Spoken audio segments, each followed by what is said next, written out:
Hello everyone and welcome back to the channel, and today I'm finally, after about 3 months, tackling my broken head unit. I've got a replacement which is sat here and I'm going to be installing it today. It's a pretty simple process. All you actually have to do is pop this original fascia out here, revealing some clips for this here, gently lift that out and unclip it. Then you've got to unplug these two things here.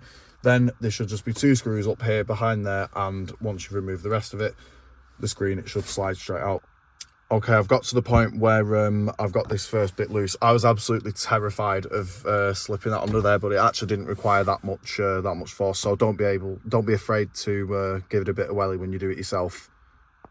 I've had to figure this out as I go along, but I've worked out the best place to gain entry is through the middle here. Then you're going to want quite a few different trim clip removal pieces to do this with. I've chosen a little wedge shaped one here to sit in one of these 3 little holes here. I think you can just about make those out on video. There's a bigger one there and there's one on the left hand side. I've got one in there.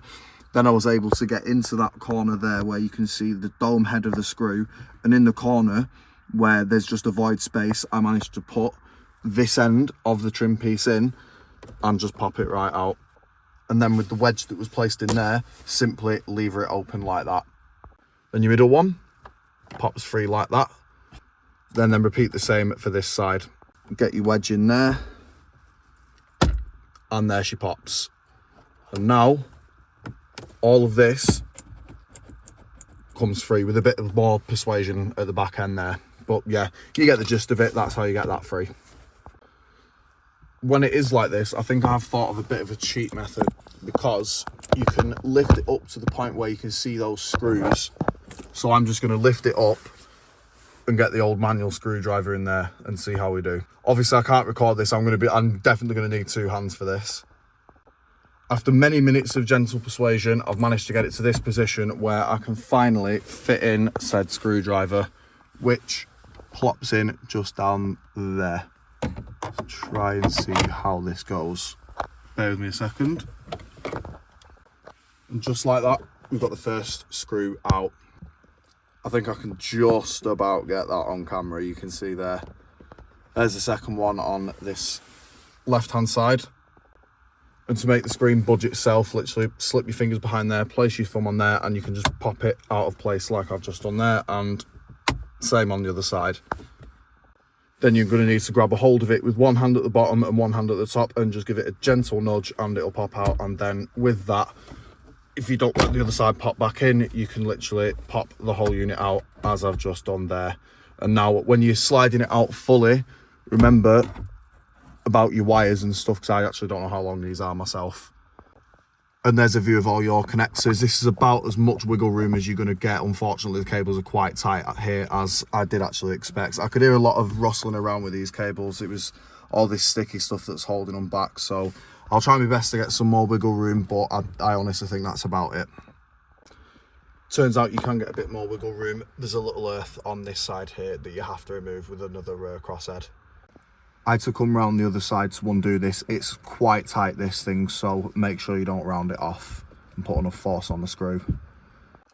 Then you can start going about undoing all your wires carefully. You will need a trim piece removal kit to push down on all the clips. Some of them are pushes. I think they're all pushes actually, where you push down on them.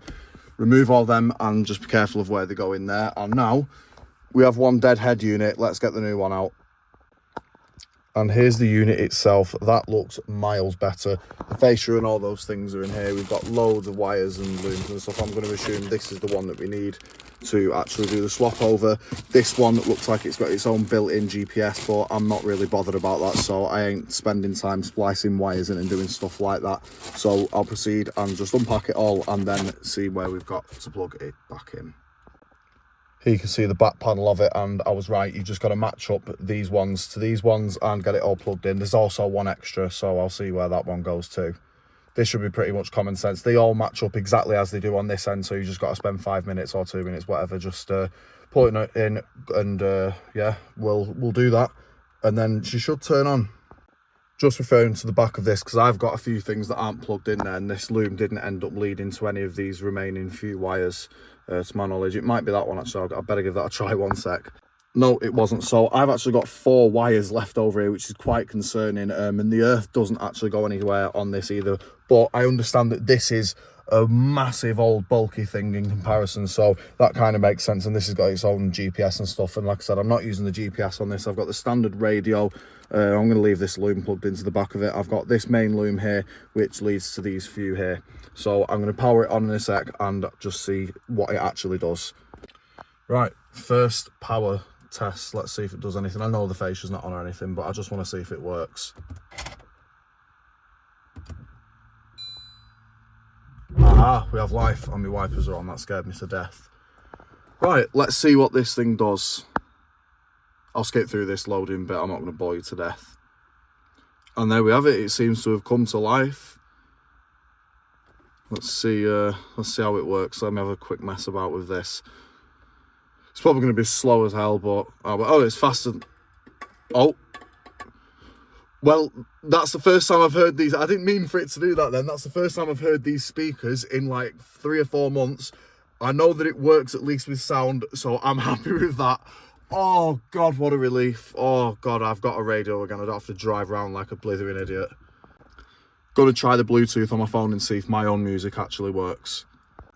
Just tidied a few things up back there with some loose wires with some cable ties. Now it's time to put this fascia on that I've still not unpacked.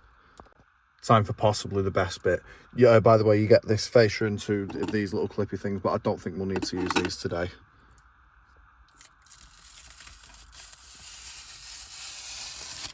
Lovely jubbly. I nearly missed that little pull tab there just at the side. Here's the actual one.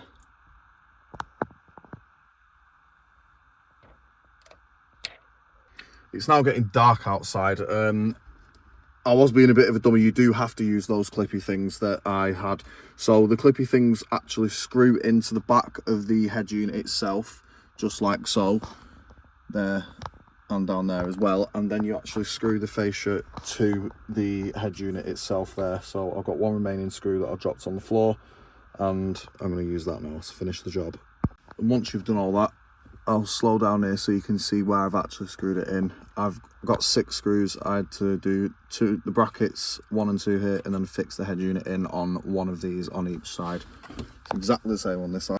I've also just briefly figured out why it doesn't actually fit 100% in the bottom, which it sadly does not. As you can see, it's actually in there, but as soon as you try and push it back out, it lifts back out.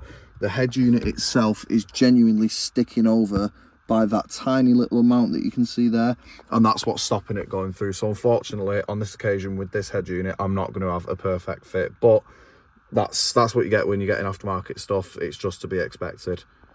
So that's the final product of it. When it's in the best it can fit, I know there's that gap under there, and that's going to probably crucify me for the rest of time, but that should hold it in fine. So I'm just going to have to do. It was a good price, the head unit, and it's brand new, so I wasn't expecting 100% OEM quality fitment anyway, and that should be taken into account for with any aftermarket item. Then simply start popping it all back into place. Leave this open up until this point as well, and then it's the horrible front part again that feels like everything is going to get destroyed as soon as you touch it. Let's have a go at doing this live on camera.